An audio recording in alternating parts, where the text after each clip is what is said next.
평범한 사람들의 비범한 이야기, 팟캐스트들의 당나귀 귀 공개 방송입니다. 예, 두 번째 이야기마당 시작해 보도록 하겠습니다. 이렇게 하면 폭망한다. 또는 청산의 꿀팁, 이런 것들을 간단하게 또 서로 적어서 무대 패널 분들의 얘기와 함께 객석 패널의 얘기를 서로 나누어 보도록 하겠습니다. 이번에도 윤가연 쌤이 제일 먼저 펜을 내려놓는데, 얘기 시작해 주시겠어요? 근데 이거 정말 어려운데요. 제가 쓴 답은 논리적으로 생각하면입니다. 논리적으로 생각하면 폭망할 수도 있고요. 꿀팁일 수도 있는 것 같아요. 네. 일단 왜 이렇게 적었냐면요. 사실 저는 요즘에 어떤 생각이 드냐면 이제 예전에는 되게 숨겼어요. 저의 어떤 이런 감정이라던가 말도 잘 안 하려고 하고 부딪히지 않으려고 굉장히 노력을 많이 했는데 지금은 그러지 않고 이것이 문제다라고 이제 잘 이야기하려고 하거든요. 근데 논리적으로 이야기하냐 그러진 않아요.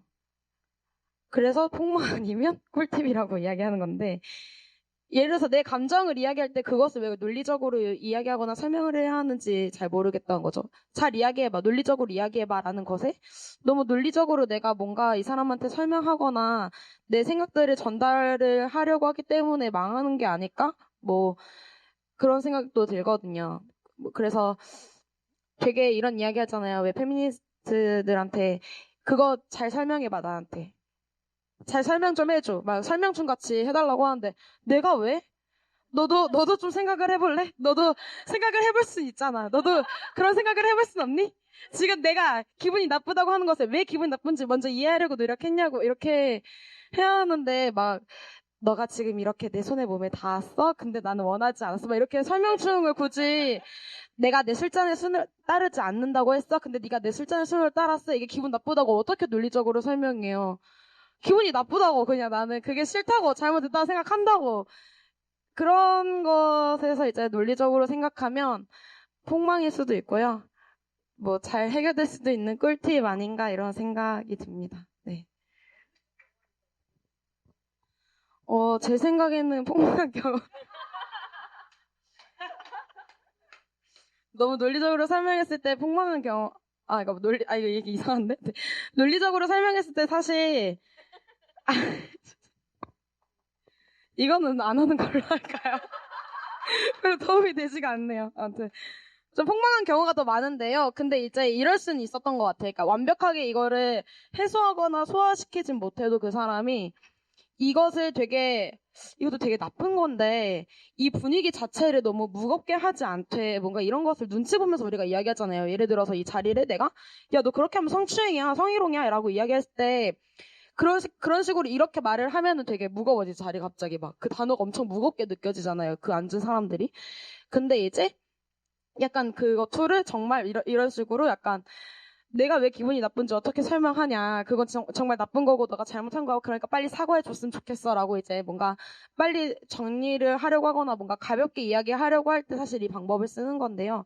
그래서 이 방법이 좋은 방법 같지도 않고 나쁜 방법 같지도 좋은 방법 같지도 않고 좋은 방법 같기도 하고 약간 그렇다 생각. 어렵네요. 아직 정리 안 된 걸로 하겠습니다. 망한 걸로. 네. 저는 누군가의 기대를 저버리고 내 갈 길 가자 이렇게 썼습니다. 예.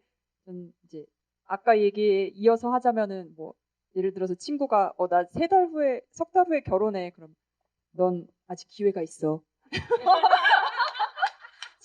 절대 늦은 게 아니야. 제발 직장에 들어가기 하루 전날까지 넌 엎을 수 있어. 언제든지 엎을 수 있어. 이렇게 말을 하는데 이제 우리가 이제 사회적인 기대나 내 것이 아닌 내 진짜 욕구가 아닌 가짜 욕구들을 내 욕구로 이제 착각하고 살아가는 경우가 많잖아요. 워낙 진짜 내 욕구가 뭔지 들여다보는 이제 기회를 어렸을 때부터 갖지 못하다 보니까 그래서 이런 사회적인 기대 또는 뭐 부모님의 기대 이런 것들에 부합하면서 살기보다는 그것을 과감하게 저버리고 내 욕구에 따라서 살면 그게 흑역사도 백역사로 바뀔 수 있고 더 즐겁게 살 수 있지 않을까 그렇게 생각을 했습니다.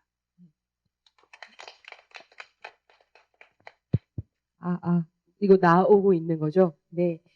저는, 되게 강력한 흑역사를 밝힌 것 치고는 해결책은 대단하지는 않는데요. 읽고 또 읽는다? 그리고 난 언제든 틀릴 수 있다. 인 것 같아요. 근데 지금 이제 윤가은 감독님 말씀해 주신 것처럼 논리적으로 생각하면 폭망할 수도 있고 아니면 설득해낼 수도 있다라고 얘기할 때 그 사회가 우리에게 요구하는 논리라는 것도 사실은 되게 젠더 편향적이라는 생각이 들거든요. 한편으로는 감정이 상해서 이게 나쁘다라고 얘기하는 것 자체가 설명의 이유가 될 수 있어야 되는데 그걸 이유로 취급해주지 않는 사회도 문제인 거죠. 그래서 하지만 그럼에도 불구하고 그 편향된 판을 좀 이렇게 맞추려면 사회가 요구하는 방식대로 이야기를 해야 되는 부분도 없지 않구나라는 생각을 좀 했었던 것 같고요. 그랬을 때 이제 우리한테는 두 개의 방법이 생긴 거죠. 기분 나쁠 때 악 하고 소리 지를 수 있는 감정적인 방법과 네가 나를 이렇게 만진 것은 이리이리하여 나쁜 짓이다 라고 이야기할 수 있는 언어를 가지게 된 것. 그런 시간이 이제 열렸다라는 게 사실 2016년을 페미니스트로 산 사람으로서는 되게 운이 좋았다라는 생각이 들었고요. 저 같은 경우에는 왜 박근혜가 대통령이 되는 게 평등을 위한 것이 아닐까를 설명하기 위해서 공부를 정말 많이 했고요. 물론 박근혜 대통령설을 해명하기 위해서 공부한 것은 아니었으나, 그러니까 그렇게 얘기할 당시에 저의 사고가 위치가 어디였느냐가 상징적으로 보여준다고 생각하는데, 그 사고의 위치로부터 벗어나기 위해 되게 열심히 공부를 해왔었던 것 같아요. 그래서 사실은 공부도 좀 필요하다. 윤가 감독님 말씀하신 것처럼 너도 생각을 할 수 있지 않니? 라고 했을 때 궁금한 것이 있으면 우리는 생각을 하고 같이 생각을 할 수 있는 기회들을 만들면 좋겠다와 또 한편으로는 그거를 할 때 되게 중요한 태도는 내가 늘 옳지 않을 수 있다는 것, 틀릴 수 있다라는 걸 인정하는 것인 것 같아요. 요즘에 되게 당황스러운 건 누군가 그러니까 뭐 저와 같이 공부를 한 사람인가나 뭐 좀 이름 있는 사람한테 문제 제기를 하거나 이러면 나를 모르니? 내가 이때까지 삶에 어떤 궤적을 보여왔는데 내가 이런 말을 했으면 사실 니네가 좀 이해해줘야 되는 거 아니야? 난 그렇게 감수성이 나쁜 사람이 아니야 라고 얘기하는데 듣고 있으면 나쁘거든요. 근데 중요한 건 내가 틀릴 수 있다라는 걸 자기가 틀렸다는 걸 알아도 사회적으로 틀리면 안 되는 자리에 있는 사람들인 거예요. 근데 그걸 인정하는 게 그렇게 힘들까라는 생각을 하면서 우리는 좀 성찰을 하면서 인정하며 가자라고 얘기를 하면서 생각해 보니까요. 사실 조금 전에 흑역사 얘기하실 때 전부 다 본인 성찰을 하시더라고요. 근데 말씀하신 사실 흑역사들이 하나하나 보면 다 구조적인 문제이기도 하거든요. 그래서 일단 안 듣고 오신 분 많다고는 하셨는데 일단 청취자분들은 참 성숙한 분들이시구나라는 생각을 좀 하기도 했습니다. 무슨 얘기를 하고 있는지 잘 모르겠는데요. 제 느낌에 오늘이 저의 흑역사가 될 것 같기도 한. 네. 여튼 그렇습니다. 감사합니다. 근데 저는 나랑님께 궁금한 거 있어요. 사실 이 신자유주의에서는 다들 욕망을 실현하라, 매력이 있어야 된다, 그런 욕망의 주체가 되라 이렇게 얘기들을 하잖아요. 그렇게 하지 않았을 때 뭔가 게으른 거고 자기 관리에 실패한 거고 그건 너의 문제야 이런 식으로 공격들이 들어오는데 아까 얘기 중에서 진짜 욕구와 가짜 욕구를 구별하는 거 이거 진짜 어렵거든요. 그리고 그게 너무 이렇게 밀착되어 있잖아요. 정말 그렇게 해서 나를 보여주고는 게 나의 능력을 실현하는 거고 나의 매력을 입증하는 것 같고 내가 뭔가 찌질해서 안 하는 것 같고 이 가짜 욕구라고 이렇게 딱 어떻게 하기가 어려운데 그거를 한마디로 그냥 명쾌하게 진짜 욕구와 가짜 욕구를 구별하고 막 이렇게 쉽게 넘어갈 수 있는 거는 아닌 것 같아서 그걸 어떻게 하셨을까가 좀 궁금했어요. 가짜 욕구대로 살다 보면 인생이 뭔가 삐걱거리거나 내가 어딘가 조금은 불편한 그런 이거 아닌 것 같은데 이런 생각이 사실 이렇게 한 구석에 이렇게 갖고 있는 것 같아요. 근데 그거를 보지 않으려고 하고 이제 무시하고 살려고 하는데 사실 가만히 좀 그 내면의 목소리를 들어보면 이게 진짜 내가 원하는 길이 아니구나라는 걸 알 수 있는 것 같거든요. 그래서 어떤 그런 작은 그 신호들을 무시하지 않는 게 중요한 것 같아요. 그러니까 작은 신호를 무시하지 않고 내면의 목소리를 듣는 것. 이게 가짜와 진짜를 구별하는 확실히 성찰하는 사람 많네요. 그죠? 예.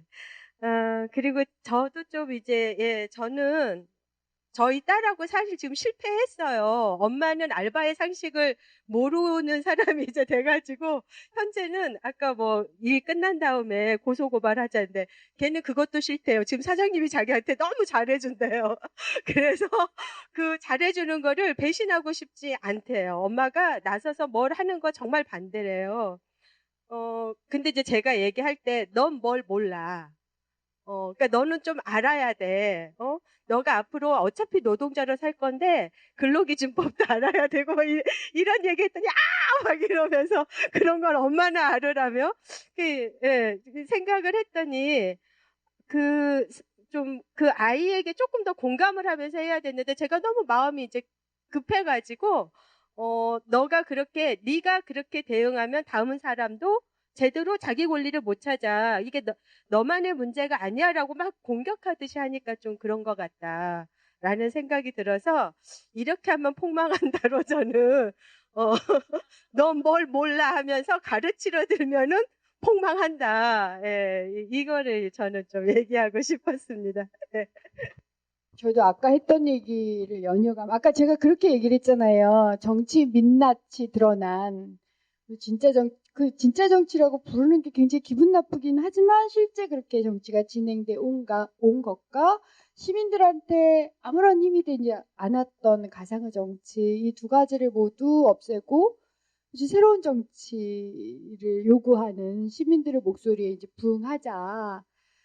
그러면 이제 그래야 된다. 그 다음에 두 번째로 거기서 나의 역할은 시민들이 굉장히 완기왕성할 때는 n분의 1로 난 그 속에 있으면 될 것 같고 힘이 들 때, 전 힘이 들 때 옆에 있는 게 진정한 정치인이라고 제 혼자 생각하는 사람이에요. 그래서 제가 정치를 약자편에선 매 순간의 결단이라고 얘기하는데 우리 모두는 태어나서 죽을 때까지 한 번 이상은 약자가 되잖아요. 어릴 때는 약자고 혹은 매번 약자의 위치에 처해지는 경우가 대다수여서 그때마다 이제 필요한 게 정치다. 여기까지는 제가 정리가 되는데 이제 그러면 구체적으로 어떻게 이게 이제 저희 질문이지 않겠어요? 요즘 제가 계속 그 질문을 하는데 그 어떻게에 대해서 정치인들은 이제 어떤 식으로 그 어떻게에 대답을 해야 되냐면 예를 들어서 이건 이제 가상의 예예요. 어디에 보궐이 생겼어. 그게 네 지역이 아니야. 그래도 너는 보궐에 가는 게 맞아. 이런 제안을 받아요. 예를 들어서 그 이유는 넌 지금 낙선한 정치인으로 빌빌거리고 있느니 근거지를 마련해야지. 파워를 만들어야지. 이제 이러한 그러니까 제가 지금 낙선한 정치 그러한 이제 여러 가지 정치를 게임이나 일정으로 보는 제안들이 들어와요. 그러면 무엇을 선택하는 것이 구체적으로 매번 선택하고 행동해야 되거든요. 그럼 저도 어떠한 대답을 할 때마다 제가 저희 편으로부터 듣는 항상 가슴 아픈 세 가지 말이 있어요. 하나가 뭐냐면 너는 정치에 잘 안 맞아. 이게 첫 번째고요. 두 번째는 너는 고집센 이상주의자야. 세 번째가 들을 필요가 없어. 이 세 가지 얘기를 제가 지난 19대 국회에도 계속 들었었고요. 뭐 세월호에 대해서 뭐라고 얘기하면 들을 필요가 없어.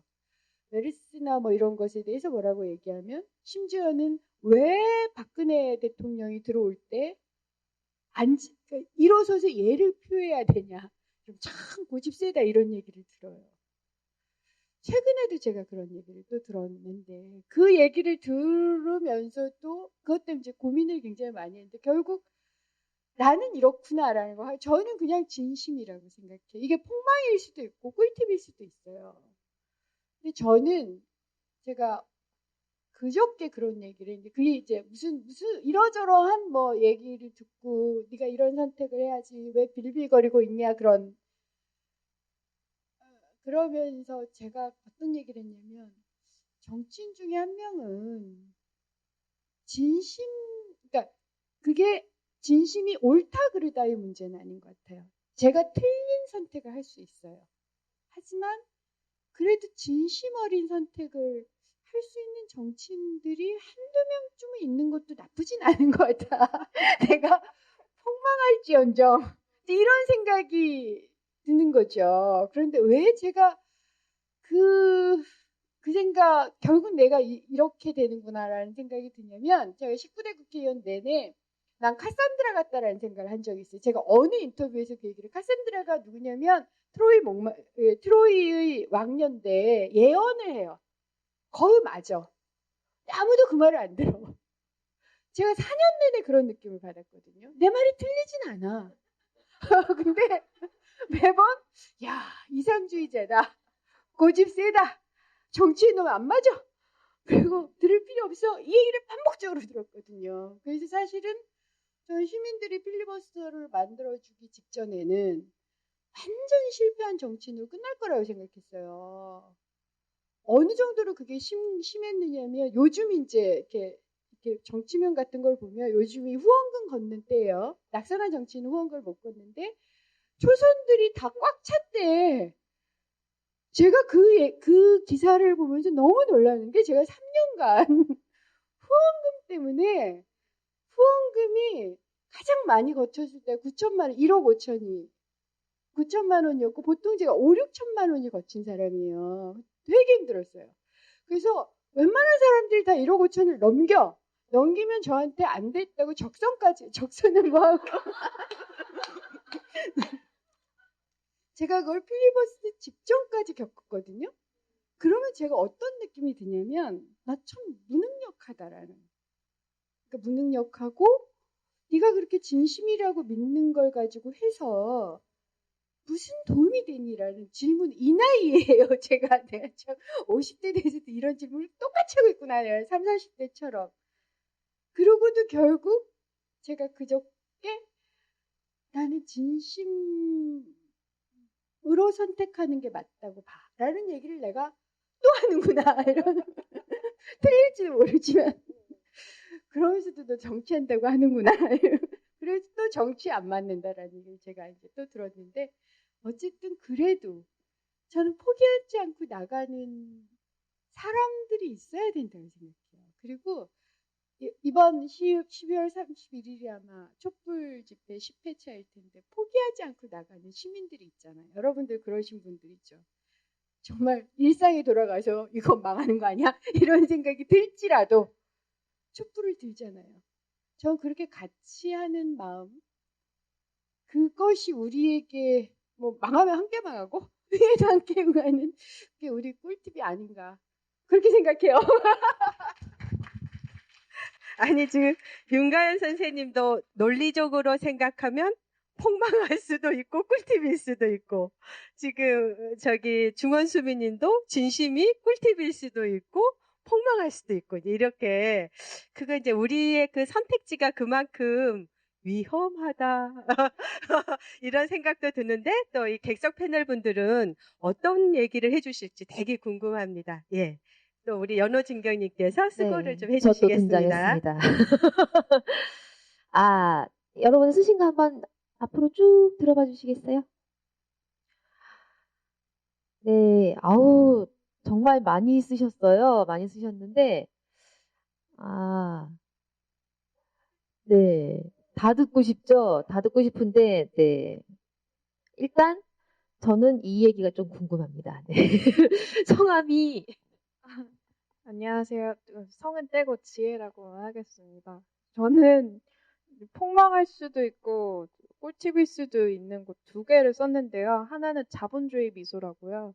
제가 뭔지 감이 잡히실 것 같기도 한데 대학원 이제 진학 앞두고 있고 학원에서 일하고 있습니다. 그래서 학원 선생님이기 때문에 제 신분을 소개해야 돼서 이름은 성 떼고 지혜라고 했는데 자본주의 미소가 뜻하는 게 뭐냐면요. 제가 이제 원장님이랑 같이 얘기를 할 때가 굉장히 많아요. 좀 소규모의 그 학원인데요. 원장님께서 어느 날 저에게 다과를 내놓으시면서 정말 좋은 자본가입니다. 저희 원장님. 정말 친절하시고요. 네, 정말 대단하신 분인데 저한테 앉으면서 이렇게 다과를 같이 먹으면서 문득 그런 얘기를 하시더라고요. 동성애가 왜 저렇게 막 퀴어 퍼레이드니 뭐니 하고 저런 거 보면 애들이 무슨 생각을 하겠냐 이러면서 저런 거 없애야 된다. 저한테 그런 말씀 하시더라고요. 제가 이제 젠더 노동 공부를 하는 그런 사람인데 그래서 저는 그 앞에 네, 하하. 무슨 말을 해야 될지 정말 모르겠더라고요. 그래서 저의 흑역사 중에 하나인데 저는 그 앞에서 그렇게 생각하실 가능성도 있을 것 같진 하지만 아무리 그래도 한 번 더 생각해 보심이 이러면서 정말 자본주의 미소를 띠면서 얘기를 했습니다. 그래서 정말 참회 말을 지금 여기서 하게 되는데요. 그리고 또 하나는 나도 욕먹어라고 하는 말을 제가 입에 달고 삽니다. 그게 무슨 얘기냐면 아이들을 이제 가르치는데 제가 이제 논술 관련해서 이제 선생님이거든요. 어느 날 논술 주제가 흑백 논리를 넘어서서 생각하는 방법에 대해서 얘기를 해보자여서 어떤 예시를 들면 좋을까 생각을 하다가 LGBT와 같은 이제 젠더 문제를 한번 얘기를 해보자 얘기를 했습니다. 그래서 아이들한테 물었어요. 성별이 너네가 생각하는 성별은 몇 개니? 그러니까 남자고 여자죠. 과연 그럴까? 그 남자 여자는 이성애자만을 위한 건 아닐까? 그러면은 아이들이 이제 눈을 동그랗게 뜨면서 무슨 얘기냐고 하면 LGBT라고 하는 건 들어봤니? 그러니까 미국에서 살다 온 애가 있었는데 너무 구체적으로 얘기하면 안 되는데 아무튼 그 친구가 들어봤다고 자기 들어봤다고 퀴어 퍼레이드 이런 거 들어봤다고 그러더라고요. 그럼 LGBT 말고 또 하나 더 몇 개 더 있는데 그거 아니? 그러니까 글쎄요. 그래서 거기에 QIA 더 해봐. 그러면서 설명을 여러 가지 해줬죠. 그러니까 한 친구가 그러더라고요. 왜 그렇게 예민하게 여러 개를 막 고민을 해야 돼요? 너무 심각한데? 이런 식으로 얘기를 하는 거예요. 그래서 제가 그랬죠. 너네가 예민하게 굴지 않아서 예민하게 구는 사람들을 뭐라 그러면은 우리 인류의 역사의 진보는 누가 이뤘을 거라고 생각을 하냐. 제가 좀 약간 과장을 해서 얘기하는 습관이 있어서 그런 얘기를 했죠. 그러면서 선생님도 나도 욕먹어. 나도 페미니스트라고 얘기를 하지만 그럼에도 불구하고 선생님의 말을 불편하게 듣는 사람도 꽤 많단다. 그런 사람이 있다는 거 항상 유의하렴이라고 하면서 얘기를 하는데 이 얘기를 왜 원장님한테는 제가 못하는지 그거를 다시 한번 참여를 하면서 반성을 합니다. 2017년에는 꼭 할 수 있기를 기원해 주세요. 왜 제가 학교 다닐 때는 이런 선생님이 없었던 거죠? 네? 왜 저는 이런 선생님을 못 만나서 이렇게 인생을 힘들게 살고 있는 걸까요? 네. 선생님이 다 지혜님 같으면은 인생이 조금은 더 풍요로워지고 조금은 더 밝아졌지 않을까 싶은 생각이 좀 듭니다. 네. 박수 한번 주세요. 네. 자, 여러분 저기 쓰신 거 한번 번쩍 들어봐 주세요. 네. 아이고 여기 반짝반짝 빛나는 게 있어서. 네, 안녕하세요. 권양예진이라고 합니다. 네. 네, 저는 꿀팁이라기보다 그냥 이렇게 하면 폭망한다의 반대말들을 생각을 해봤는데요. 일단 먼저 페미니즘 공부를 안 하면 폭망하니까 페미니즘 공부를 해라라고 썼고요. 그리고 두 번째는 거만해지면은 안 되니까 그럼 폭망하니까 건방져져라라고 썼어요. 왜냐하면은 이건 저도 다른 친구한테서 배운 건데 거만해지는 거는 이렇게 남들을 가르치려 하고 내 자신에 대해서 계속 더 나은 발전을 하려고 할 생각을 안 하잖아요. 그런 거와는 좀 다르게 건방져진다는 거는 계속 무슨 불이익이나 내가 당하고 있는 부당함에 대해서 맞서 싸우는 거라고 생각을 해서 건방져져라라고 이야기를 했고요. 그리고 마지막은 이제 남을 가르치려 하면은 폭망한다라고 생각을 했어요. 그래서 남을 설득하지 말고, 그러니까 남을 가르치려 하지 말고 내 스스로의 무기를 강화해라라고 썼습니다. 그러니까 이거는 1번이랑 좀 연결이 되는데 페미니즘 공부를 하면서 스스로 이제 무기를 강화해 나가는 방향으로 하는 것이 폭망하지는 않을 방법은 아닌가라는 생각을 했습니다. 네. 옆에 친구분이세요? 다 친구예요? 정말 멋진 친구들만 있네. 이게 나중에 3번이랑 연결되는 것 같은데 왜 그 뒤에 흑역사가 발생하지 않기 위한 조건은 좋은 친구를 만나는 거라고 생각을 합니다. 네. 저는 혼자 오셨으면은 이런 친구 있으면은 인생이 풍요로워질 거를 확신한다면서 친구 맺어주려고 했는데 이미 다 친구가 있군요. 네. 하지만 앞쪽도 한번 눈길을 돌려봐 주세요.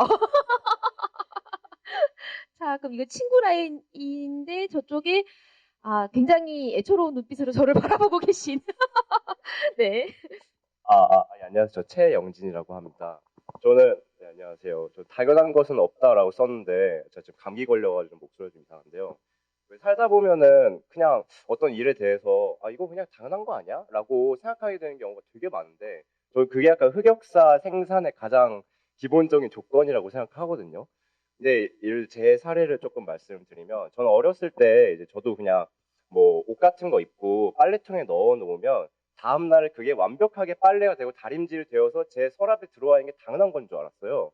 근데 사실 그 뒤에 숨어 있는 엄청나게 많은 가사 노동이 있고 그게 정말 엄청나게 큰 문제라고 생각을 하는데 제가 최근에 한 1년 동안 자취를 하면서 빨래하고 다림질을 하는데 셔츠를 제가 되게 좋아하거든요. 다림질을 셔츠를 도대체 어떻게 하는 건지를 모르겠는 거예요. 왜냐하면 무슨 다림질을 하려면 평평하게 펴야 되는데 셔츠는 펴지지가 않는 거예요. 팔 때문에 막. 그래서 한 번 다림질하면 다른 쪽 막 구겨져 있고 와 정말 너무 화가 나더라고요. 목소리에서 분노가 느껴져요. 네, 제가 그때 근데 생각한 건 정말 내가 입는 셔츠를 내가 다림질하는 게 이렇게 힘든데 나는 지금까지 오랜 시간 동안 이걸 얼마나 당연하게 우리 어머니 가사노동에 이걸 맡겨왔으며 만약에 내가 나중에 결혼을 하게 된다면 한국 사회에서 이성의 커플이 어떤 결혼 제도에 포섭됐을 때 남성이 이런 것들을 정말 여성에게 전가하지 않고 페미니스트로서 살아갈 수 있나? 라는 생각이 들었거든요. 그래서 저는 결혼할 생각이 아까 계속 비혼을 많이 말씀해 주셨는데 저는 왜냐하면 제가 결혼을 했을 때 결국엔 저도 그렇게 상대방에게 뭐 그래도 너가 애는 봐줘야 되지 않겠니? 약간 결국에 이런 결말을 맞을까봐 결혼하는 게 두렵고 그래서 저는 제가 결혼 안 하려고 마음을 먹었는데 굉장히 중요한 거라고 생각을 하고요. 근데 이런 생각을 하다가 제가 최근에 공대 친구를 한번 만나가지고 자취에 대해서 얘기를 한번 했었어요. 그랬더니 진짜 자취하는 거 너무 힘들더라 하니까 그 친구도 맞아 자취하는 거 정말 힘들더라 하면서 뭐라고 덧붙였냐면 그래서 나는 정말 좋은 여자 만나고 싶어. 네, 여기서 이게 나옵니다. 그래서 제가 근데 이거 왜 여자가 그런 거 다 해야 돼? 그거 엄청난 차별 아니야? 그 친구가 그런가? 근데 그거 당연한 거 아니야? 약간 그냥 당연한 거잖아. 그냥 그렇게 하잖아. 야, 그게 왜 당연한데? 생각을 해봐. 그런가? 근데 그냥 당연한 거 아닌가? 약간 이런 계속 끝나지 않는 반복되는 논리들? 그 친구가 얼마나 흑역사를 만들었는지 그 이후로 장장 일주일에 걸쳐서 계속 만나면서 그걸 설명을 다 해줬고요. 네. 그 친구가 네? 설득됐는데 얘가 그걸로 더 이상 저랑 말을 안 하려고 해요. 네 말 알겠어. 그냥 그만하자. 알았어. 안 그럴게. 약간 이런 체념한 듯한. 근데 그래서 당연한 것 없다라는 게 얼마나 중요한지 그리고 우리 삶에서 일단 제가 스스로 실천하는 게 전 중요하다고 생각을 해서 내가 나도 모르게 그냥 당연한 거지라고 생각할 때 누군가 거기에는 어떤 차별이 분명히 숨어 있을 것이고 그런 게 있기 때문에 당연한 거라고 생각한다라고 생각을 했고 한 가지만 제가 더 말씀드리면은 저는 어렸을 때 이건 낙태 임신 중지에 대한 얘기기도 한데 제가 원래 태어날 때 원래 낙태를 당한다고 하면 안 돼. 낙태가 될 뻔했었어요. 근데 그 순간 의사 선생님이 왜 뱃속에 잘 놀고 있는 애를 왜 떼려고 하세요? 라는 말씀을 딱 하셔서 저희 어머니가 그냥 결심을 하시고 이혼하신 상태에서 혼자서 저를 키워오신 건데 그러다 보니 근데 저는 되게 잘 살았거든요, 사실. 왜냐하면 어떤 남성 중심성의 가정이 없었기 때문에 제가 훨씬 더 유리하게 큰 부분이 있다고 생각을 하는데 근데 그때부터 이제 저는 사실 제가 한부모 가정이었기 때문에 힘들었던 게 아니라 한부모 가정에 대해서 당연하다고 생각하는 사회적 시선 때문에 사실 힘들었던 거고 사람들은 그 힘듦을 결국에는 네가 한부모 가정이니까 힘든 거야. 그래서 한부모 가정이 문제야라고 돌려버리더라고요.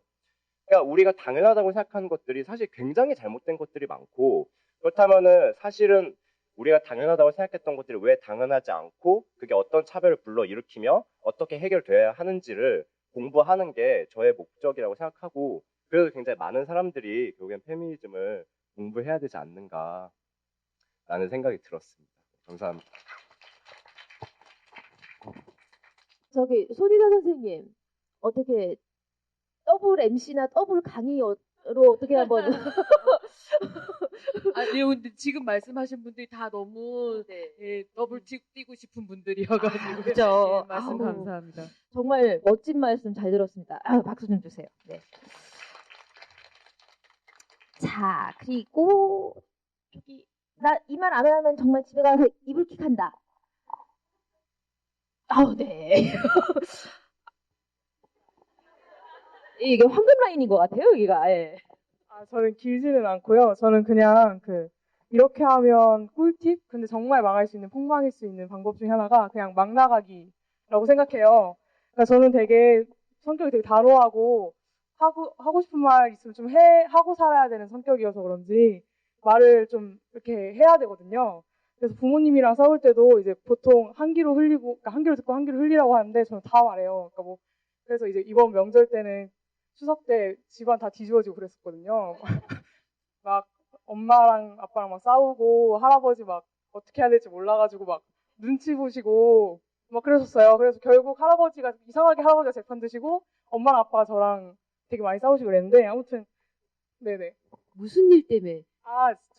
저희 집안이 좀 배경이 독특한데 이제 어머니가 저희가 어릴 때부터 되게 가장이셨고 아버지는 아무것도 안 하시거나 아무것도 안 하시다가 이제 좀 저가 나이가 차면서부터 집에서 이제 주부를 하시고 계시는데 이제 그래도 아버지가 좀 남성 중심적인 그런 사회에서 살다 보니까 그런 걸 남성 중심적인 권력을 좀 내려놓지 못하셔서 되게 자존심을 상해해요. 그리고 아직까지도 뭔가 자기가 밖에 나가서 뭔가를 할 수 있을 거라는 되게 헛된 희망을 품고 계시는데 근데 저는 사실 아빠가 집에 있는 게 더 좋거든요. 집에 있을 때 자기 적성에도 맞는 것 같고 엄마도 근데 도와주시고 근데 그래서 이제 명절에 갔을 때 엄마가 근데도 일을 또 하시는 거예요. 계속 밖에서도 하루 종일 일을 하시고 집에 와서도 어쨌든 엄마 가사노동 아예 안 하는 게 아닌데 명절 때도 엄마가 계속 일을 하길래 아빠한테 그냥 앉았을 때 왜 엄마만 일을 하냐고 아빠도 일을 해야 될 것 같다 이랬더니 아빠가 이제 되게 자존심이 엄청 상하셨는지 엄청 크게 화를 내신 거예요. 그래가지고 그때 저랑 이제 언변이 말싸움이 오갔고 이제 엄마가 저를 방으로 불러내시더니 나는 괜찮은데 왜 너가 그러냐고. 그래서 제가 또 설득을 하려 했는데 엄마는 이게 좋다고 계속 그러시더라고요. 그래서 이제 저도 아까 그 흑역사 중에 하나가 제가 페미니스트로 사는데 엄마조차 설득을 못하는데 내가 어떻게 그러냐 약간 그런 것도 좀 있으면서도 이렇게 그래도 아무튼 그래서 좀 그냥 잘 마무리가 됐거든요. 나름 그냥 잘 마무리가 돼서 그래도 의미가 아예 없진 않았는데 이제 작은 엄마가 제 편을 들어주셔가지고 작은 엄마가 이제 작은 아빠한테 일을 하라. 네. 그래서 작은 아빠가 일을 좀 했어요. 그래서 이런 걸로 좀 집안이 뒤집어져서 좀 뭐 폭망은 한 것 같은데 그래도 나름 꿀팁인 것 같아서 네. 그리고 좀 한 가지 더 꿀팁은 이렇게 막가파로 나가면 어쨌든 제 성향을 제 주변 사람들이 다 알게 돼서 그냥 안 건드리더라고요. 그러면 되게 나름 재밌고 편안하게 살 수 있다. 네. 그런 말을 하고 싶었습니다. 감사합니다. 인생이 좀 편해지셨죠? 네, 조금은 편해진 것 같습니다. 네, 그냥 편하게 살면 좋을 것 같아요. 그냥 우리 편하게 살아요. 네, 이제 마이크를 다시 무대로 돌려보도록 하겠습니다. 네, 혹시 저기 객석 패널 분들의 이 꿀팁을 들으면서 하시고 싶은 얘기가 좀 있을 수도 있다. 저는 이런 생각이 들었는데, 이게 뭐 당연한 거 아니냐, 이제 이런 것들도 우리가 어떤 사회적 규범이나 이런 거를 정상성이라고 판단하는 거잖아요. 그거는 당연한 거는 사회적 규범이고, 그게 정상이고, 니는 비정상이고, 그래서 뭔가를 대응하려고 했을 때, 뭐 분위기 깨는 여자가 되거나, 항상 이제 그런 데서 우리가 어떤 부분은 타협하고 또 어떤 부분에서는 뭐 건방지든지 아니면 막 나가든지 이제 이러한 전략을 각자 취하고 있는 건데 좀 쭉 들으시면서 어떤 생각들을 하셨을까 저도 저는 좀 궁금하던데요. 아니, 저는 그냥 질문이 하나 있는 게요. 이게 세대 차이예요? 그러니까 그러니까 죄송합니다. 제가 가연 씨 어머님하고 아마 비슷한 세대일 것 같아요. 그렇죠? 그런데 우리 세대에서는 남성들이 이런 이제 여러 명들이 모여 있는 곳에서 공개적으로 내가 이렇게 뭘 다리려고 했더니 이걸 당연한 것으로 생각했구나 라는 얘기를 저는 하는 경우를 본 적이 없어요. 전혀 본 적이 없고요. 제가 되게 좋아하는 친구가 저처럼 이혼을 했는데 그 친구가 이제 이혼을 하면서 되게 그 이혼한 부분 아니구나. 커플은 지금도 뭐 잘 살고 있는데 왜 이혼했어? 라고 제가 물어봤어요. 그랬더니 손가락 까딱이어서 그게 뭐냐면 손가락을 까딱을 안 해. 손가락 까딱이어서 그게 도저히 안 된다는 거예요. 자기가 잘못했다고도 생각을 했는데 안 되는 거예요.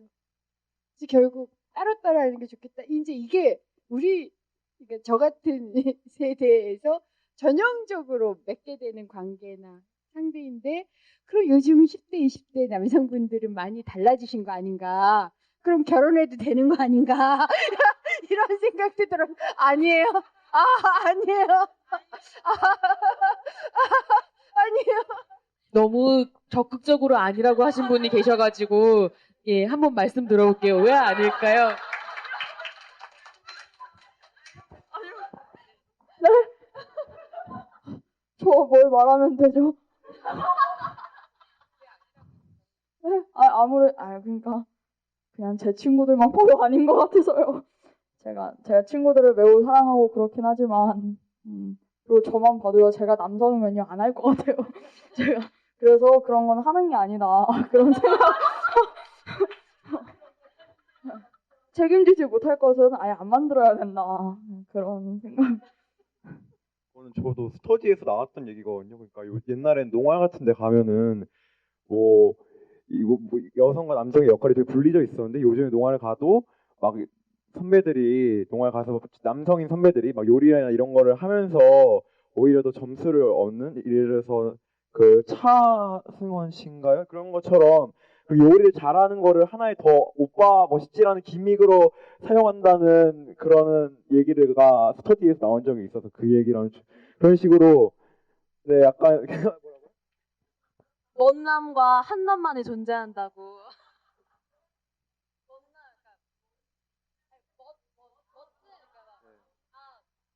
그래서 약간 그게 뭐 결혼은 잘 모르겠는데 그런 게 하나의 어떤 오히려 어떻게 보면 더 약간 오빠 멋있지 않은 그런 기믹으로 사용되는 경우가 좀 더 많았던 것 같아요. 그게 정말 성평등을 위해서 나는 가사 노동과 이런 걸 성평등을 위해서 해야지라는 경우보다는 그렇지 않은 경우가 더 많았던 것 같습니다. 네. 저는 아까 그 가족 이야기 계속 우리가 많이 나왔잖아요. 제가 오늘 여기 엄마를 데려온 이유가 있어요. 제가 사실 원래 오늘 페미니스트 커밍아웃 하는 거죠, 엄마한테. 그러니까 제가 늘 엄마한테 되바라진 딸 같은 거였어요. 아빠가 뭐 이렇게 하라고 하면은 아빠가 하게 내비둬, 동생이 하게 내비둬, 이런 말을 정말 많이 했고, 그러니까 저 또한 이제 돕기는 하지만 이런 엄마가 우리는 늘 보잖아요. 엄마의 답답한 모습. 엄마가 왜 저럴까? 엄마가 저럴 줄 알았으면 좋겠는데 막 엄마를 내가 혼내고 있고 엄마한테 짜증내고 있는 나를 늘 보잖아요.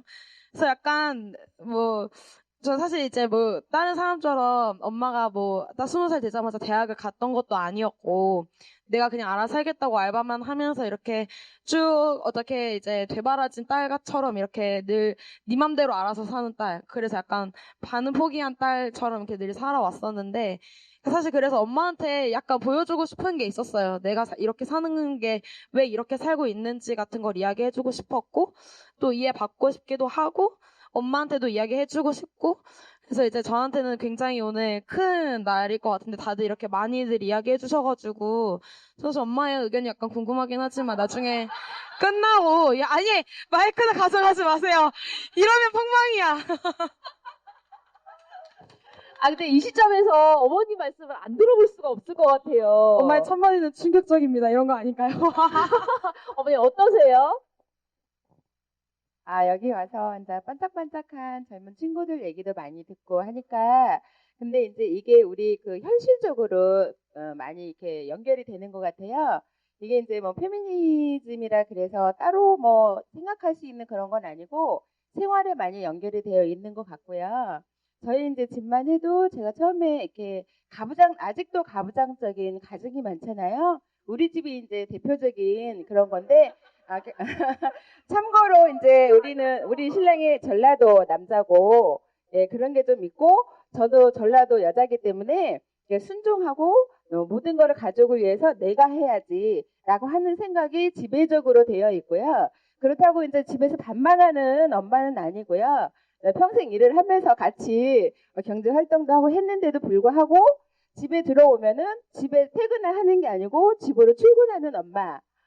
잠자기 직전까지는 계속 움직여야 되고 가장 먼저 일어나서 가장 늦게 자야 되고 이런 것들이 이제 아이들이나 남편한테도 많이 각인이 되어 있었는데 그런 부분을 우리 딸이 좀 많이 열려 있어요, 생각이. 그래서 요즘에는 아빠도 많이 기가 많이 죽어 있는 것 같고요.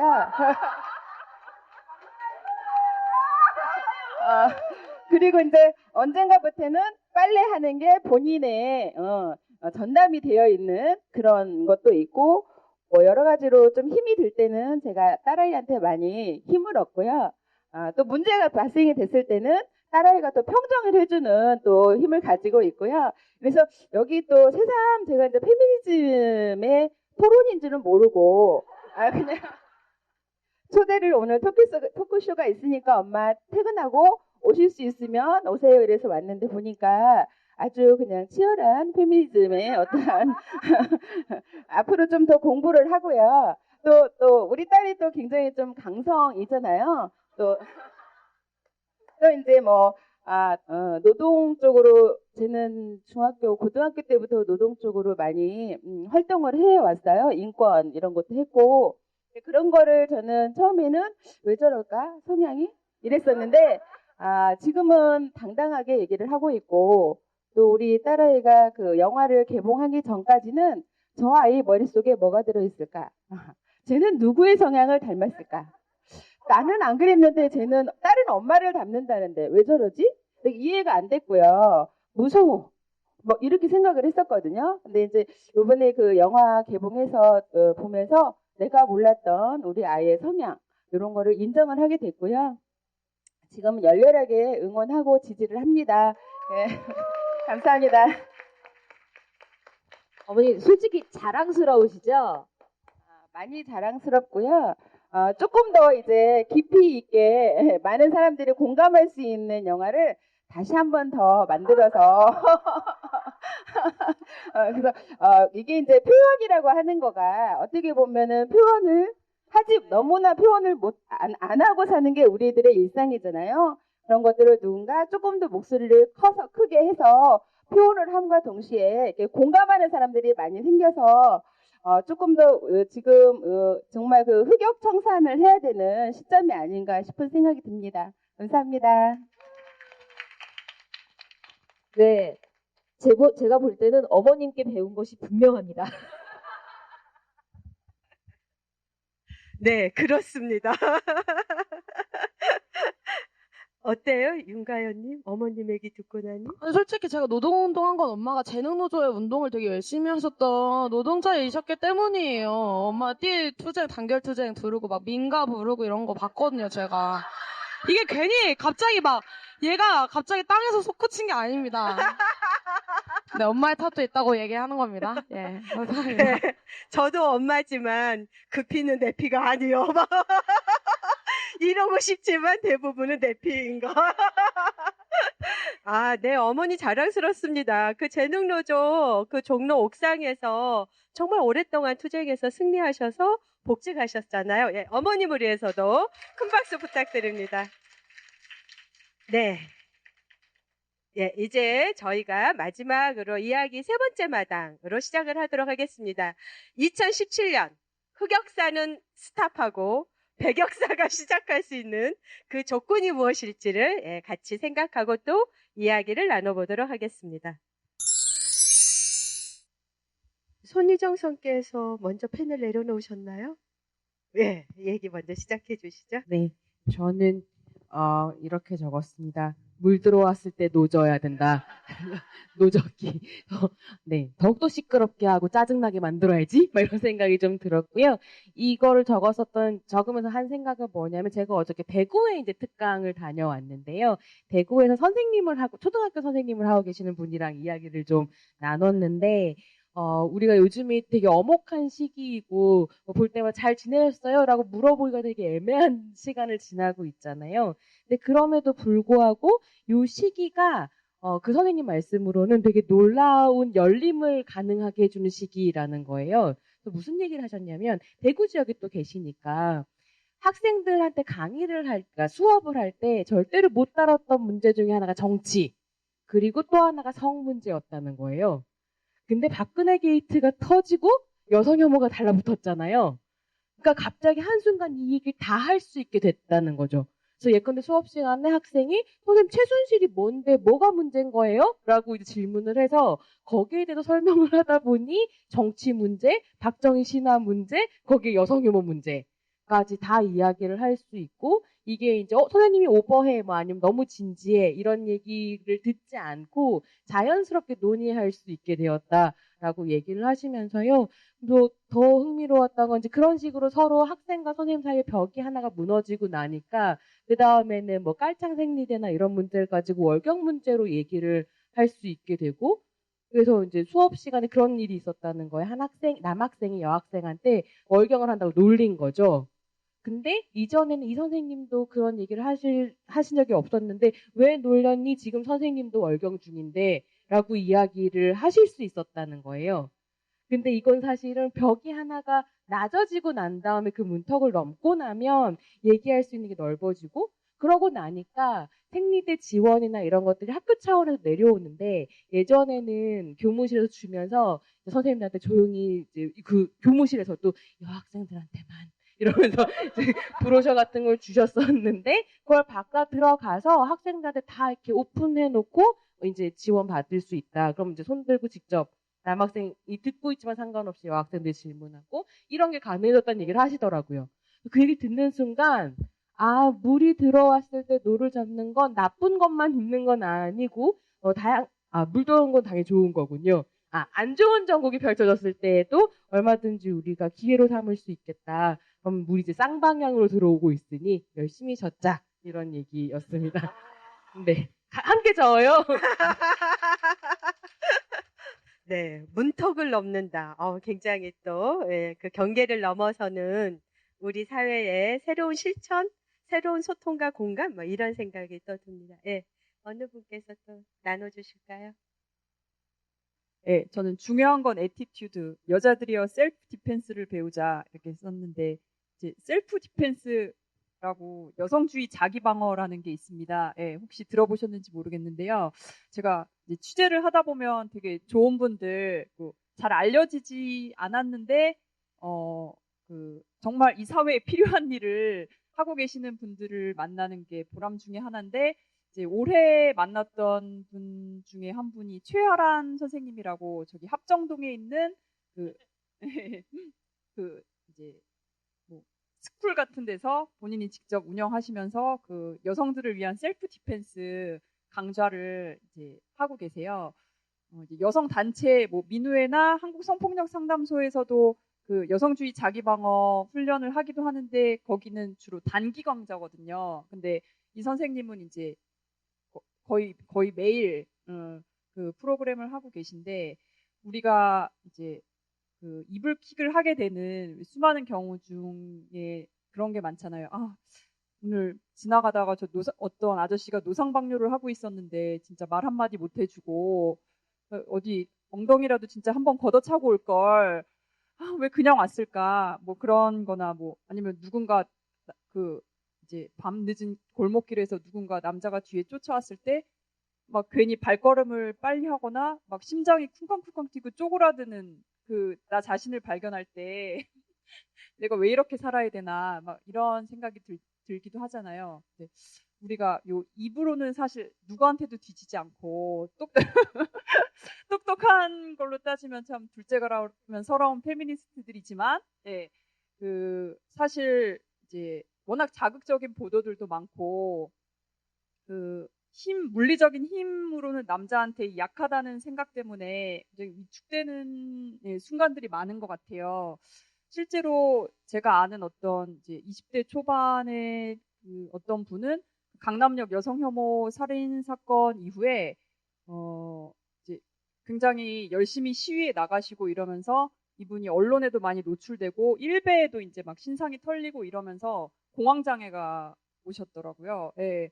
그래서 참 가슴이 많이 아팠는데 좀 그런 것들을 극복할 수 있는 방법 중에 하나가 셀프 디펜스라고 생각을 하거든요. 저도 뭐 오래 이제 훈련하지는 않고 몇 회 정도 해봤는데 굉장히 색다른 경험이었어요. 그러니까 늘 이렇게 위축되고 뭔가 두려워하는 입장, 피해자의 입장에 나를 두고 살아왔는데 여성인 내가 반격도 할 수 있고 방어도 할 수 있고 또 누군가를 때리는 그런 경험을 할 수 있다는 것 자체가 굉장히 몸과 마음에 신선한 자극을 주고 좀 다른 시각으로 세상을 보게 해주더라고요. 그래서 그걸 좀 몇 번 배우고 났더니 이제 뭐 길을 걸어갈 때도 막 왠지 누구 뭐 나한테 덤비려고 뭐 그래. 괜히 막 이런 좀 자신감을 갖게 되는 것 같아서 뭐 제가 어떻게 할 수 있는 건 아니지만 가지게 된 꿈 중에 하나가 진짜 전국 각지의 이 여성들을 위한 셀프 디펜스 도장들이 해외는 그렇다고 하더라고요.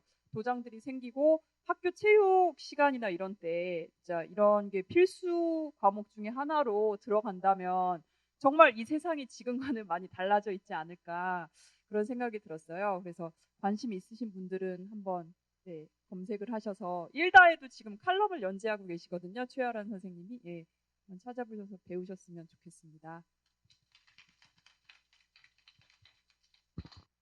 일단 저는 발생하지 않기 위한 조건은 없는 것 같아요. 흑역사는 계속된다 또는 계속될 것이다. 그래도 성찰하면서 쌍년으로 살자라고 적었어요. 네. 제가 알바노조 영화 만들고 나서 굉장히 뭐라 해야 될까 사람들이 많이 물어봐요. 그냥 되게 기본적인 질문이 왜 이런 영화 만들게 됐냐, 뭐 어쩌다 이런 영화 만들게 됐냐, 왜 여자가 3명인 영화를 만들게 됐냐 이런 질문을 많이 받는데요. 사실 다른 거는 모르겠어요. 그냥 좀 내가 당당하게 내가 하찮은 일을 한다고 해서 하찮지 않다는 것을 좀 이야기하고 싶었거든요. 근데 여성이라고 하는 게 약간 좀 그런 것 같아요. 내가 아까 하셨던 것처럼 되게 위축되고 밤에 못 나가고 당연히 11시 넘으면 집에만 있어야 되고 약간 밤늦게 술 먹으면 엄마한테 전화 오는 게 너무 당연하고 집에 잘 갔는지 꼭 확인하고 문자 한번 남기는 게 정말 당연한 이 사회에서 좀 내가 그냥 좀 기사에 그런 글이 있었는데 술잔을 따라라 라고 했을 때 따르거나 아니면 쌍년이 된다라고 적혀 있었어요. 제가 본 인터뷰에. 그래서 저는 2017년의 목표는 쌍년으로 산다가 목표거든요. 내가 아닌 것은 아니라고 할 줄 아는 2017년을 보내고 흑역사는 계속되지 않을까.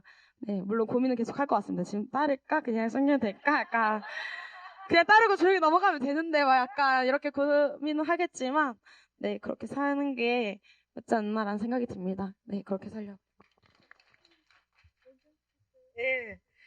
거만하지 말고 건방지게 살아라 이랬는데 그거를 실천하시겠다는 말씀인 것 같은데 저는 조금 창피하네요. 이 얘기를 듣고 보니까 제가 생각한 조건은 그때 이제 손희정 선생님이랑 비밀은 없다.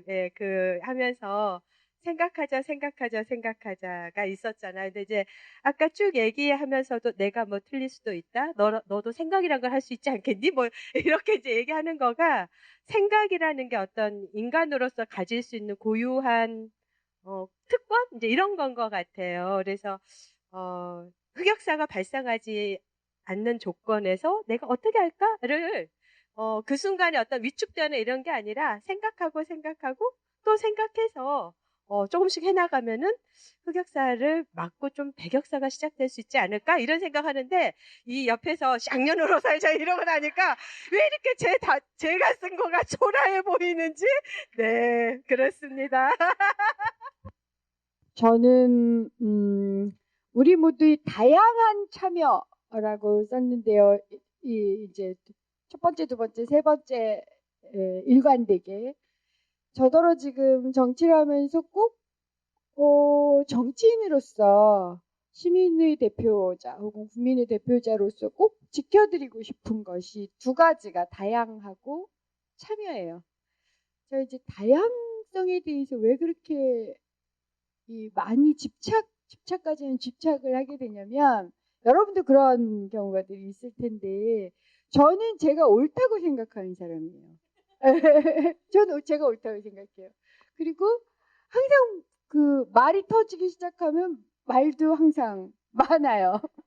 특히 본회의장에서 대정부 질문 뭐 막 이런 걸 15분 하고 있으면 갑자기 새누리당 의원이 벌떡 일어나가지고 야, 너 그렇게 얘기하려면 월북해 이렇게 얘기를 해요. 그러니까 그런 얘기들이 그냥 나와요. 그러니까 그게 예를 들어 비정규직이나 알바나 청년 실업이나 사회적 약자에 대한 이야기일수록 제가 필리버스터를 할 때도 그것 때문에 그 얘기들을 제대로 못했어요. 그래서 언제나 약자는 평균 혹은 강자들에 비해서 생각하고 보고 듣고 말하고 할 시간이나 기회를 뺏겨요. 각자가 다 옳다고 생각하면 옳다고 얘기하자. 이게 제 주장이에요. 내가 옳다고 생각하는 것만큼 당신도 옳다고 얘기해라.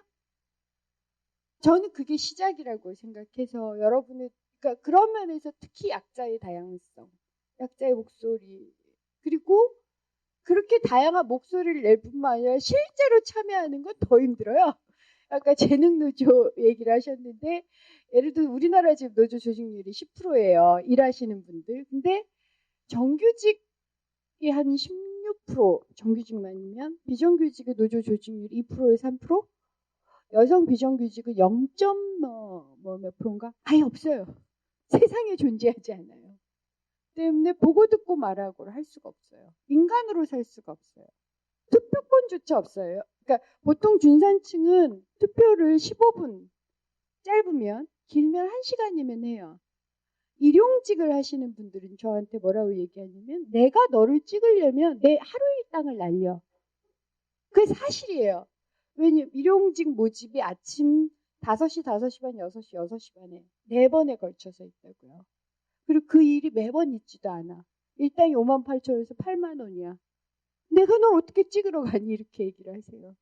그러니까 참여도 어려운 거죠. 심지어는 아까 제가 제 조카 얘기했는데 제 조카가 토요일, 일요일 날 일하느라고 촛불에 참여를 못해요.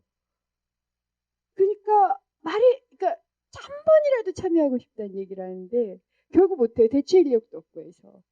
저는 어쨌든 이렇게 굉장히 다양한 것이 성소수자서부터 시작해서 누구든 내가 옳다고 생각하는 자는 얘기할 수 있게 하고 그 얘기를 가지고 참여할 수 있게 하는 거. 이 두 가지 꼭 하고 싶어요.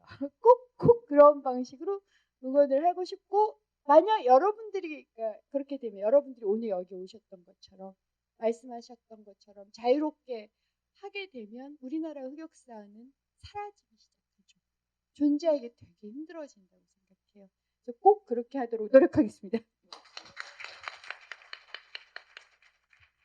네, 이제 객석 패널의 또 얘기를 들어보도록 하겠습니다. 네, 여러분, 제가 다시 등장했습니다. 네, 다 쓰셨나요? 쓰신 거 번쩍 한번 들어봐 주시겠어요?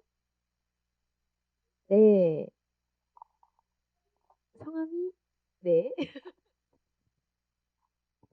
저는 김민정이라고 하고요. 대학교를 다니고 있는데 학교에서 여성주의 교지 쓰는 단체에서 활동을 하고 있어요. 그래서 저는 여기 쓴 게 그 좋은 사람들과의 공동체 하는 경험이 되게 좋겠다고 생각을 했어요. 저희가 막 일주일에 한 번씩 모이는데 모이면 꼭 한 번씩 하는 게 지난주에 뭐 했니라고 해가지고 막 일주일 동안 지내면서 일상에서 접했던 뭐 여성 혐오적인 그런 경험들 그걸 막 서로 썰을 막 풀면서 서로 위로를 해주고 뭐 성추행 당한 친구 같은 경우에는 막 그럴 때는 우리 어떻게 해야 할까 하면서 서로 막 팁을 주고받기도 하고 막 그러거든요. 제가 그 활동을 한 3년 했는데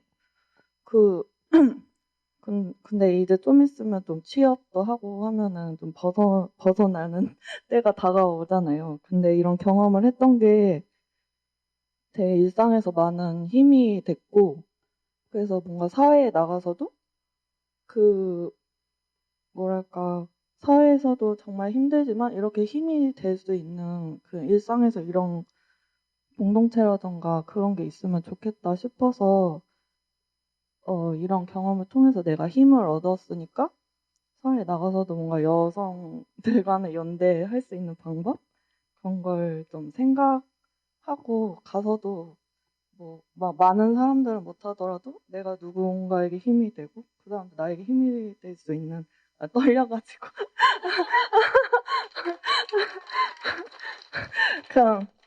그런 생각들을 많이 하면서 지내고 있습니다.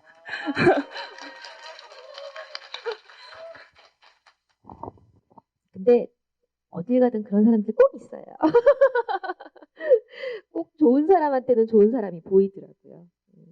다 있어요. 여러분 옆에 다 있으니까 이게 눈 크게 뜨고 한번 찾아보도록 합시다, 우리. 네, 그리고 다시 또 번쩍 들어봐 주세요. 네, 요 앞에 분. 네. 네. 아, 네. 아, 네, 전 보엠이라고 하고요. 좀 앞에서 좋은 사람 얘기를 실컷 하셨는데 저는 좋은 사람 포기와 착한 사람 포기를 적어가지고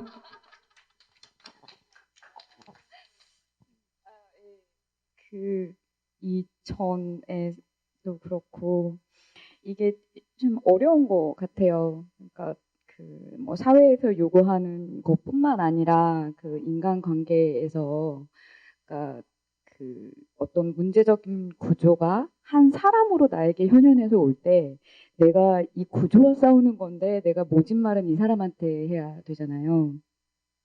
그럴 때 나는 이 사람에게 좋은 사람이고 싶고 착한 사람이고 싶은데 이게 동시에 사실 딜레마가 되는 거죠.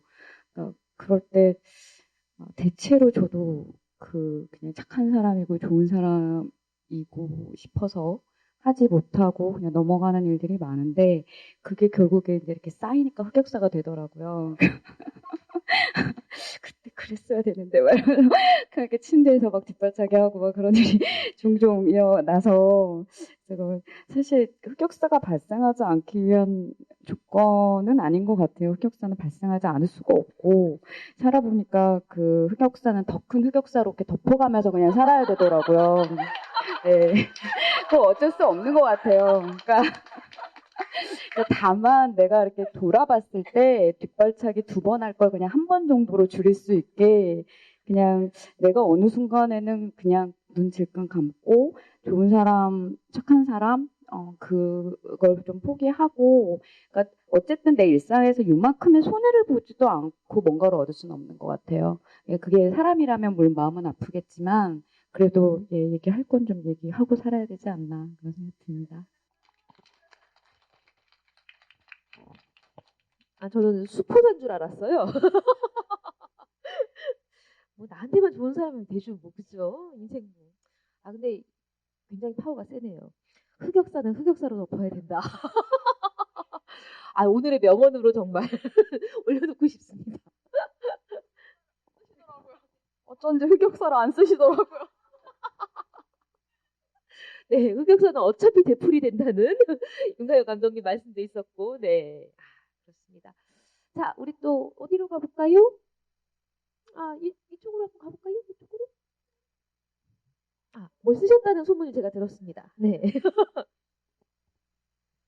다른 건 아니고 어차피 흑역사가 만들어질 땐 항상 주위에 사람들이 있잖아요. 그래서 그냥 집에 있을 때, 혼자 있을 때 흑역사를 만드는 게 낫지 않을까 싶어서 그래서 발생하지 않기 위한 조건으로 혼자 살기가 가장 좋을 것 같아요.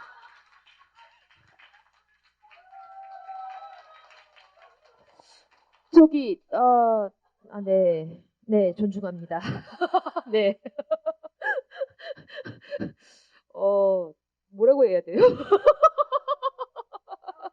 아, 네, 다음 분으로 넘어갈까요? 아, 네. 네, 옆에 친구분이랑 같이 오신 거 맞죠? 네, 알겠습니다. 네, 그 다음에, 마지막입니다. 아, 들으셨어요. 손을 들으셨어요. 네.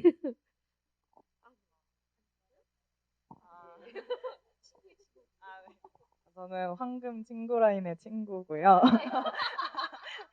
네, 저도 이제 비슷한 말인데 그냥 개쌍 마이웨이로 살자라고 썼는데 제가 갑자기 기억이 났던 게 이제 제가 여대를 다니거든요. 근데 저희 새내기 OT 때 저희 저희가 기독교 학교여서 교목이라는 사람이 있어요. 근데 그분이 그 미스 A의 남자 없이 잘 살아를 불러주시는 거예요, 저희 앞에서. 그래서 뭐 우리 학교는 오빠가 없지만 이렇게 잘 살 수 있다는데 새내기 때 그냥 저희 왜 저러지? 왜 저러시지? 이랬는데 그래서 그게 정말 좋은 명언이었구나 이런 생각을 지금에서 하게 되더라고요. 뭐 이게 남대생들이 주변에 있어도 그냥 굳이 잘 보일 필요가 없잖아요. 어차피 한남일 확률이 높으니까.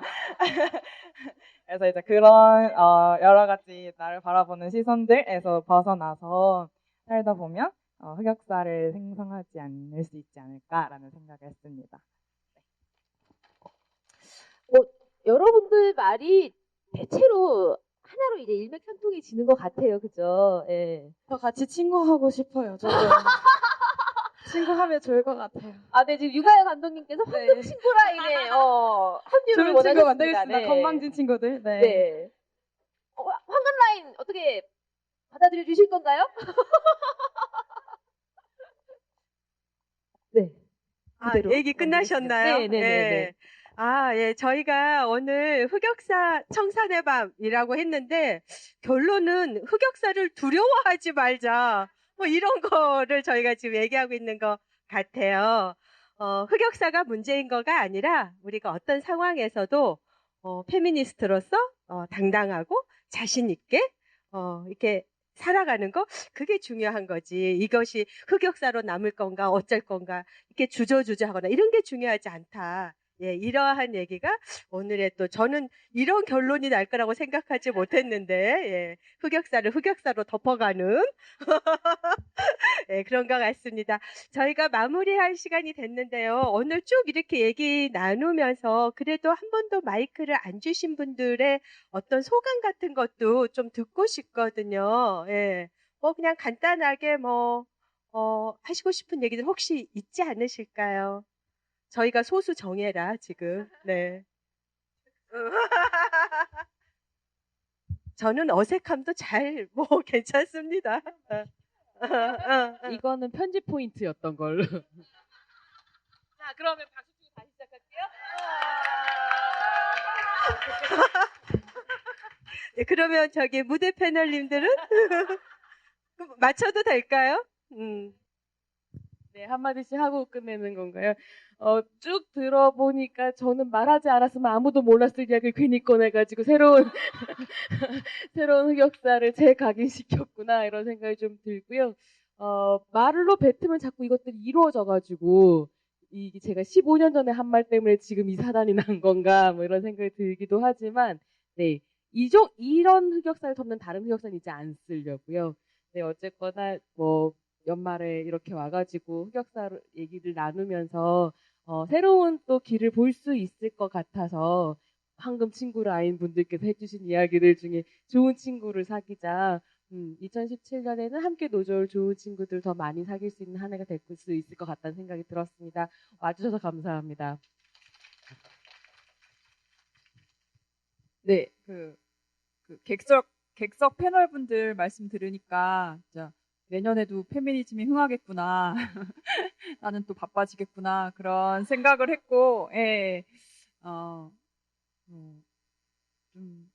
또 내년에 많이 터지는 이슈들에 우리 열심히 화력 지원을 하면서 예, 살았으면 좋겠고요. 진짜 결혼하지 않아도 된다는, 결혼 안 하고 싶다는 분들을 많이 만나서 너무 좋았고, 예. 네. 2017년에도 잘 살아보면 좋겠습니다. 아마 여기 흑역사를 말하러 왔는데 이 취지에 맞지 않게 제가 너무 만들고 가지 않았나 싶어서 약간 반성이 듭니다. 흑역사는 계속된다를 어쨌든 이야기야. 저 사실 이거 올렸더니 어떤 친구가 댓글로 그러는 거예요. 근데 이거 어차피 흑역사 계속되는 거 아니냐. 원래 사람들은 다 흑역사를 보면서 또 다른 흑역사를 만들어 간다. 진짜 이런 이야기를 그 친구도 달아줬었거든요. 그래서 아 맞다고 나도 그렇게 생각한다. 가서 그걸 이야기하고 와야겠다라고 생각했었는데 여기에 많은 분들이 그렇게 생각해 주시니까 너무 또 반갑고 내년에도 또 흑역사 없애러 또 만났다가 그 한 해의 흑역사를 매년 같이 청산하면서 또 막 쌍년으로 막 개성 마이웨이로 이렇게 열심히 또 씩씩하게 같이 2017년 나아갔으면 좋겠습니다. 반갑습니다. 제가 이 여성이다 보니까 의원을 이제 낙선한 상황이든 꼭 듣는 질문, 그러니까 의례적으로 듣는 인터뷰, 그러니까 질문 중에 여성이 의원인 경우는 뭐가 달랐어요? 이런 질문을 많이 받아요. 굉장히 당혹스러워요, 사실은. 왜냐하면 제가 여중 여고를 나왔거든요. 근데 그때 그리고 우리 때는 초등학교 4학년서부터 남녀 7세 부동석이어서 따로였어요. 그러니까 4학년 때서부터 여자들끼리만. 중학교, 고등학교, 여중, 요고 나오고 나서 이제 대학교 때서부터는 제 주변에 거의 여성이 없었어요. 우선 그 당시에 대학 진학률이 30%가 안 됐는데 그중에 여성의 진학률이 10%가 안 됐어요. 제 기억으로 5%? 뭐 우리 사회대나 뭐 이런데 1%? 공대는 뭐 몇백 명 중에 여자가 하나? 이랬어요. 그리고 그 다음에 이제 여러분들도 지금도 겪고 계신 일하는 여성들이 점점 아이 낳고 뭐 결혼하고 이러면서 또 일하는 여성들이 줄어들고 그다음부터 의원이 됐더니 노조는 죄다 남자분들이고 하청 문제나 알바 문제도 대부분 남성분들이 오세요. 그러니까 계속 다시 남성들만 만나다가 낙선을 하고 나서 여성분들하고 만날 일이 생기는 거예요. 그래가지고 이게 웬 조화냐, 이게 낙선한 팁이구나 이러면서 제가 다시 한번 그치, 내가 항상 여성 노동에 관심이 많았고 제가 그러니까 여성 노조하고 여성 노동자회의 오래된 자문이죠. 예, 의원 되기 전서부터 자문이기도 했고 그다음에 청년 유니어하고 알바 연대의 또 뭐 이런 후원자이기도 했는데 그럼에도 불구하고 여성들하고 만나는 건 굉장히 힘들었어요. 근데 오히려 낙선을 하고 나서 다시 한번 정치를 배우면서 여성들로부터 굉장히 많은 얘기를 듣는 행운을 가지게 되는 것 같아서 앞으로 그런 행운을 가지고 열심히 여러분들을 응원하겠습니다. 감사합니다. 웃자고 얘기하자면 저는 뭐 초등학교 4학년부터는 말할 것도 없고 여중, 여고, 여대, 연호입니다. 예, 오늘 이제 이야기를 마무리할 시간인데요. 저는 정말 오늘은 좀 설렜어요. 왜냐면 각본이 없다 그랬잖아요. 정말 아무 대본도 없이 무슨 얘기들을 같이 나눌 수 있을까 되게 설레고 또 기쁘고 그랬는데 이야기의 힘 같은 거를 느꼈습니다. 어쨌든지 서로 경청하고 공감하면서 이야기를 나누는 것 자체가 흑역사 청산이다. 네, 이런 생각이 들었습니다. 3일 남았어요. 2016년. 네, 2017년에는 우리가 더 힘차고 힘있게 우리의 흑역사를 청산하는 그러한 시작을 했으면 좋겠습니다. 여러분 늦은 시간까지 함께해 주셔서 감사합니다. 고맙습니다.